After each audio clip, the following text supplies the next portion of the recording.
Hey everyone, Jakinto here. Today I'll be covering all the conduits that are available to the Blood Death Knight.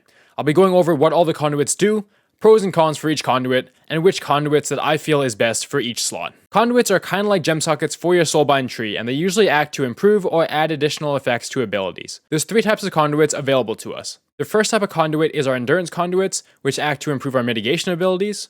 The second type of conduits is our finesse conduits, which act to improve our utility abilities. And the third type of conduit is our potency conduit, which acts to improve our damaging abilities. So first up, we're going to start with our endurance conduits, and the first one on the list is Hardened Bones. Now with Hardened Bones, while Lichborn is active, you're taking reduced damage. The number of reduced damage that you take depends on the item level of the conduit. So at 200 item level, you take 8.4% reduced damage while Lichborn is active. This is definitely a very strong conduit for the Blood Death Knight to take. Although it doesn't seem like a huge amount of damage reduction, it's still damage reduction we wouldn't otherwise have.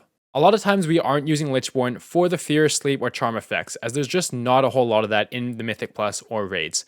So we'd really only be using it for the 10% leech. So having that extra damage reduction on top of that is great to have. This conduit overall, pretty simple, pretty solid. If you don't need to use the fear, sleep, or charm effects of Lichborn coming up, you can definitely just use Lichborn as an extra damage reduction cooldown while using this conduit. Next up for endurance conduits, we have Insatiable Appetite, which increases Deathstrike's minimal healing. At item level 200, it increases minimal healing by 1.4%. Now if we have Voracious Talented, Deathstrike's minimal healing is at 10.5%. If we don't have Voracious Talented, it's at 7%. While minimum healing to Deathstrike may seem good, we really wouldn't be using this while actively tanking. Whenever we're actively tanking, whether it's in Mythic Plus or raids, we're always going to be taking more damage, and we're not going to be using the minimum healing of Deathstrike.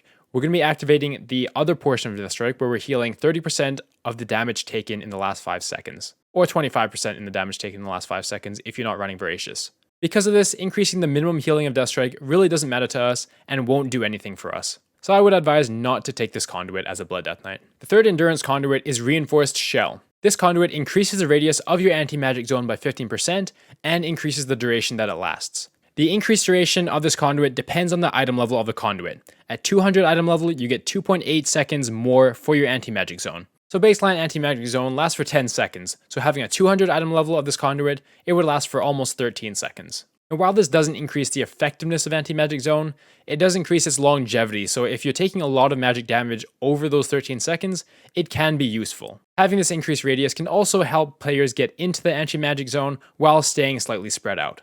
This is a conduit that you may not want to run all the time, but it might be useful in some fights. For example, for Hungering Destroyer, you might want to use this for the increased radius for those consumes and the increased duration. You can also run this conduit if you find that your groups are having trouble surviving the Prideful Ad. Having this extended radius as well as the duration of AMZ can really help you down that Prideful Ad, and you should be using AMZ every time the Prideful Ad comes up. Do note that this doesn't really increase your personal survivability a whole lot.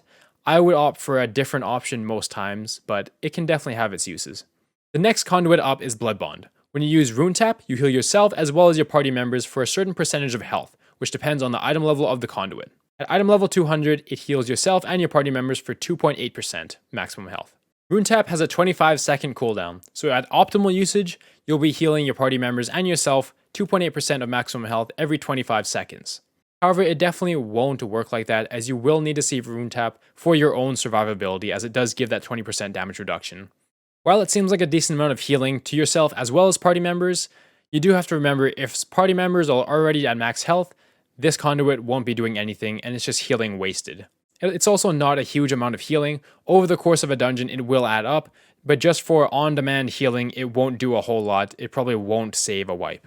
Overall, I'd say there's better options for your endurance conduit, but it's definitely viable if you want to try to run that. And as long as people are not at max health when you're using Rune Tap, it will net you a good amount of healing throughout the course of a dungeon. The final endurance conduit that we have for the Blood Death Knight is Meat Shield. Meat Shield increases the duration of your dancing rune weapon by 3 seconds. In addition, every time you parry your attack, it increases your maximum health by a certain percent that stacks up to 2 times and lasts for 15 seconds. So at 200 item level, each stack is 2.8% max health, and at 2 stacks, you're at 5.6 maximum health. This is a very strong endurance conduit to have, as it really increases the effectiveness of your dancing rune weapon. Having that extra 3 seconds of 40% parry will definitely increase your mitigation a ton. Those extra 3 seconds also allow you to get 2 more global cooldowns on spells, which can be used on Heart Strikes for extra runic power, Marrow Rends if you need to build your Bone Shield stacks up more, or on Blood Boils if you want to refresh the Blood Plague dot from your Dancing Rune weapon. The increased maximum health from Meat Shield is also great to have.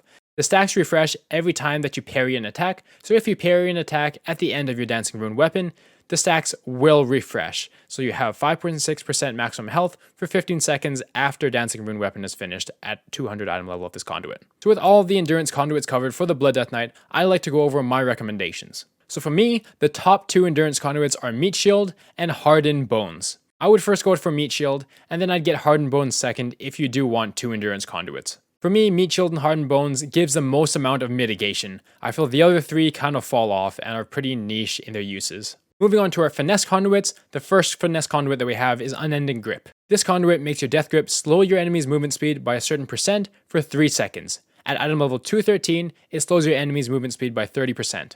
While it seems like a decent slow, when you're Death Gripping an enemy to you, you usually don't really need it to be slowed.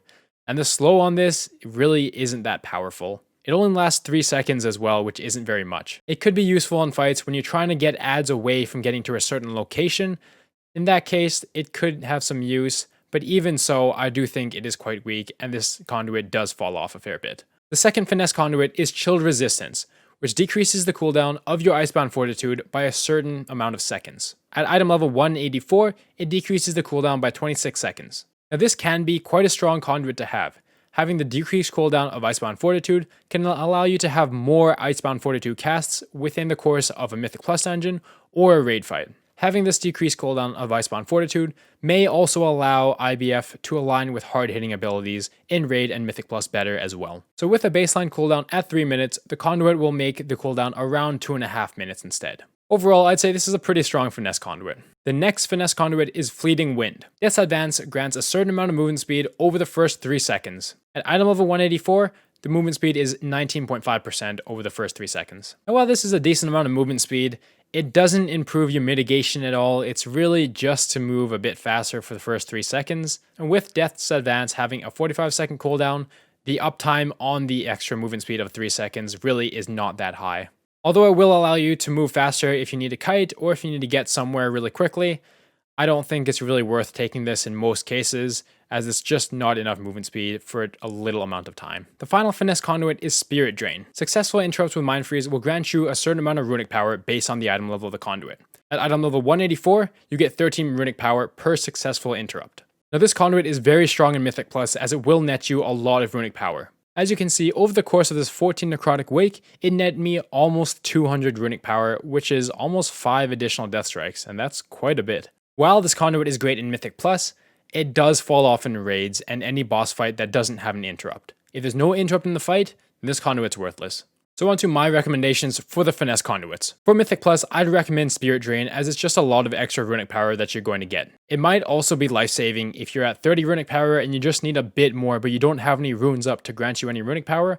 Having this interrupt available where you generate that runic power can definitely save your life. Chilled Resistance is also a good bet for Mythic Plus if you need the extra Icebound Fortitudes for the damage reduction. For raids, I would recommend Chilled Resistance as the other conduits won't really do a whole lot for you in raid. If you really need to get somewhere fast and you're struggling to get to your position, Fleeting Wind could be an option as well, but generally I'd go Chilled Resistance if that's not an issue. Now moving on to the Blood Potency conduits. The first Potency conduit that we have is your Covenant Ability conduit. Now, this conduit will increase the damage of your Covenant ability. Now I'm Venthyr, so it increases the damage of my Swarming Mists by a certain percent, and it also grants me 3% more dodge when Swarming Mists is active. Now these Covenant ability conduits are quite powerful, as our Covenant abilities will do quite a bit of damage. So this is just a pure damage increase really, across all your Covenants. It's a pretty solid choice to make. The second Potency conduit is Debilitating Malady. Every time you use Blood Boil, it increases the damage your enemies take by your Blood Plague by a certain percent, and this stacks up to 3 times. So at 200 item level, it's 1.4% damage increase from Blood Plague per stack, and at 3 stacks, this would be a 4.2% increase. Note that it does last 6 seconds. My recharge time on Blood Boil is 6.5 seconds. This is variable depending on your haste levels. So if you do end up spamming 2 Blood Boils back to back, your stacks might end up dropping depending on the recharge time of your Blood Boil. Now since Blood Plague really doesn't deal a whole lot of damage over the course of a dungeon or a raid encounter, this conduit does tend to fall off as it's just not enough damage. You do also have to stack this up with Blood Boil to get full effectiveness, which will take a while as well. You also have to make sure your stacks don't drop, otherwise you're really losing a lot of damage from the Conduit. Although it will give you a little bit of healing, the healing you get from Blood Plague really isn't that much at all. So I would say this Conduit does fall behind a fair bit in both Mythic Plus and in Raids. The final Potency Conduit is Withering Plague. This increases the damage your Heart Strike does to enemies affected by your Blood Plague by a certain percent, depending on the item level of your Conduit. At item level 200, it increases the damage by 21%. This is a great Conduit to have, as your enemies will always be affected by your Blood Plague. One of the first things you do when you enter a pack is press Blood Boil, so Blood Plague will always be up on the enemies, so it's really just a 21% increase for your Heart Strike to the enemy. This is definitely a solid option, just a nice amount of extra throughput from your Heart Strike. So now what's the best Potency Conduit to run? And really this depends on the throughput that it gives you. To kind of show you how much each ability does, I have my details open at a 14 Necrotic Wake in the bottom right. So for this Necrotic Wake, I was running Withering Plague, so my Heart Strikes did deal 21% more damage there. As we can see, my Heart Strike is at 8.8% of my overall damage, Swarming Mists at 6.2%, and Blood Plague at 4.4%. Now looking at Debilitating Malady first, if we increase our Blood Plague damage by 4.2%, that's really not going to get us a whole lot of overall damage increase. That's definitely not worth it. And if we look at the healing that our Blood Plague did, it was only 3.1% of our overall healing. So having 4.2% increased damage for that and the healing coming in for that, that's really not going to do a whole lot either. So unless you're kiting a whole lot and you're really not getting a lot of face tanking time on the ads, it's really not worth running. So then it comes down to your Covenant Conduit ability and a Withering Plague. And again, this really just depends on the throughput it gives you and the Covenant that you're running.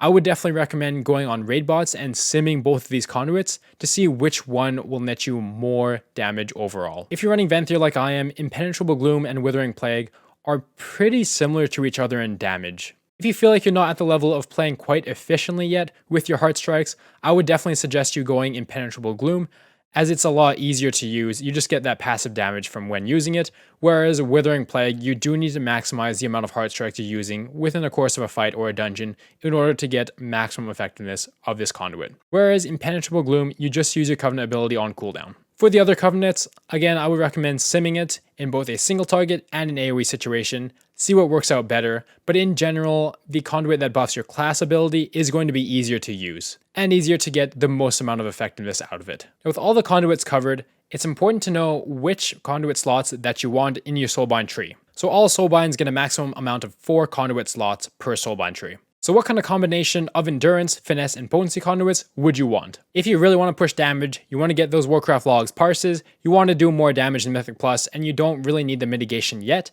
I would recommend going 2 potency conduits, 1 finesse conduit, and 1 endurance conduit. I would go your Covenant ability conduit as well as Withering Plague for your potency conduit. I would go Spirit Drain as your finesse conduit for Mythic Plus, and Chilled Resistance as your finesse conduit for Raid. And I would choose Meat Shield for your 1 endurance conduit, but you can swap this out for Hardened Bones if you like. If you want to go a bit more defensive, I would go 2 endurance conduits, 1 finesse conduit, and 1 potency conduit. For your endurance conduits, I'd go with Hardened Bones and Meat Shield. For your finesse conduits, I'd again go with Spirit Drain for Mythic Plus and Chilled Resistance for Raids. And for your potency conduit, it's really whatever you're able to get the most amount of damage out of. Again, your Covenant class ability conduit will generally be the easiest one to use and easiest one to maximize the damage out of. Whereas Withering Plague does involve you maximizing amount of Heart Strikes throughout the course of a Mythic Plus dungeon or fight. Either one of those are viable for your 1 potency conduit in this build. Again, I recommend simming it on raid bots to see what would net you the most amount of damage and just assess how comfortable you feel with using each ability. Well, that's it. Thank you so much for watching, everyone. I really hope this helped you decide on those choices for your conduits to use. Please like the video and subscribe if you liked the video, and definitely let me know what kind of content you'd like to see next. Thank you so much again, and I'll see you in the next one.